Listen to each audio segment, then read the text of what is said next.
আজকে আমি বানিয়েছিলাম বাচ্চাদের খুবই পছন্দের একটা জিনিস, আর সেটা হচ্ছে চিপস। বাচ্চারা কিন্তু আর কোনো কিছু পছন্দ করুক আর না করুক, চিপস জিনিসটা কিন্তু তারা খুবই পছন্দ করে। কারণ ওইটা কিন্তু একদমই বাইরেটা আনহেলদি থাকে, আর এটাই তাদের কাছে ভালো লাগে। কারণ ওর একটা মশলা দেওয়া থাকে, আপনার টেস্টিং সল্টের, ওইটা খেলে তো মুখের স্বাদ একদমই নষ্ট হয়ে যায়। তো এর জন্য আমি আমার বাচ্চাকে বাইরের যে চিপসগুলো আছে সেগুলো একদমই দেই না। কারণ সে যদি ওগুলো খায় তাহলে ভাত বা কোনো কিছুই আর ঘরের খেতে চায় না, তার নাকি ঝাল লাগে, কারণ জিহ্বা ছিলে যায়। তো এর জন্য আমি কি করি, মাঝে মধ্যে বাচ্চাকে এইভাবে বাসায়ই চিপস বানিয়ে দিই। দেখা গেছে আলু দিয়ে, তারপরে এরকম কাঁচকলা দিয়ে, আর অনেক কিছু দিয়েই চিপস তাকে বাসায় আমি বানিয়ে দিই। সে খুব মজা করেই খায়। তো এবার আমি একটা কাঁচকলা নিয়ে নিয়েছি, আর এটা সুন্দর করে কেটে নিব। এখানে আমি 3 পিস কাঁচকলা নিয়েছিলাম, আপনারা চাইলে বাড়িয়ে কমিয়ে নিতে পারেন, সমস্যা নেই। তো এবার আমি এগুলো একদম পাতলা করে কেটে নিয়েছি। এগুলো যতটা পাতলা করবেন ততই কিন্তু ক্রিস্পি হবে, তো অবশ্যই চেষ্টা করবেন একটু পাতলা করেই কাটতে। এবার এখানে আমি সুন্দর করে কলার পিসগুলো ধুয়ে রেখে দিলাম, আর একটা মশলা বানিয়ে নিয়েছি। এটা দিয়ে আমি প্রায় 20 মিনিটের মতো এটা রেখে দেব ভিজিয়ে, যেন যে কলার কষটা আছে সেটা বের হয়ে যায়। আর এভাবে করে নিলে কিন্তু চিপসগুলো অনেক বেশি ক্রিস্পি হয়।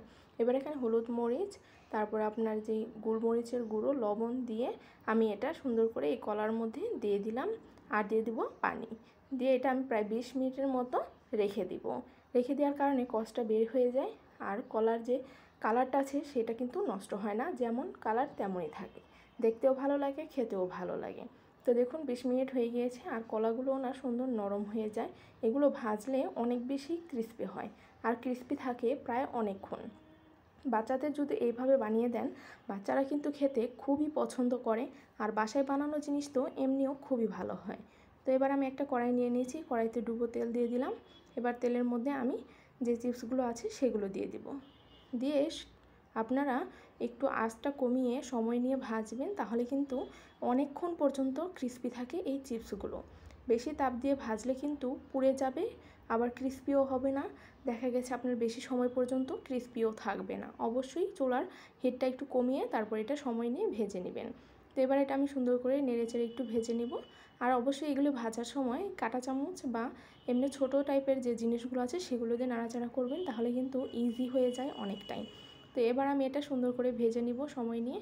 ভাজার পর এগুলো খেতে কিন্তু 1 সেকেন্ড সময়ও লাগেনি। আমার বাচ্চা তো ভেজে আমি উঠাচ্ছিলাম প্লেটে, আর সে নিয়ে নিয়ে খেয়ে ফেলছিল। পরে আমি বললাম, তুমি যদি এইভাবে খেয়ে ফেলো তাহলে আমি ভিডিও করব কি? তো পরে বলতেছে, আম্মু ভিডিও করে আমাকে দিও। মানে তার কাছে এতটাই ভালো লেগেছে এই চিপসগুলো। তাহলে বুঝেন, আপনারাও কিন্তু আপনাদের বাচ্চাদের এইভাবে বানিয়ে দিতে পারেন। আমি একটু টেস্টটা ভালো করার জন্য জাস্ট যে বিট লবণটা আছে সেটা দিয়ে দিলাম। দেখুন কতটা ক্রিস্পি হয়েছে, হাত দিয়ে জাস্ট এভাবে করলেই কিন্তু ভেঙে যাচ্ছে। আর অনেকটাই মজা হয়েছিল এই চিপসগুলো, আমার কাছে খুবই ভালো লেগেছে। আমার বাচ্চাও অনেক মজা করে খেয়েছে, এর জন্য আমার আরও বেশি ভালো লেগেছিলো এগুলো বানিয়ে। আপনারাও বাসায় যদি কাঁচকলা আনা থাকে বানিয়ে দিতে পারেন বাচ্চাদের। বাচ্চাদের কিন্তু এইসব জিনিস খুবই পছন্দের হয়।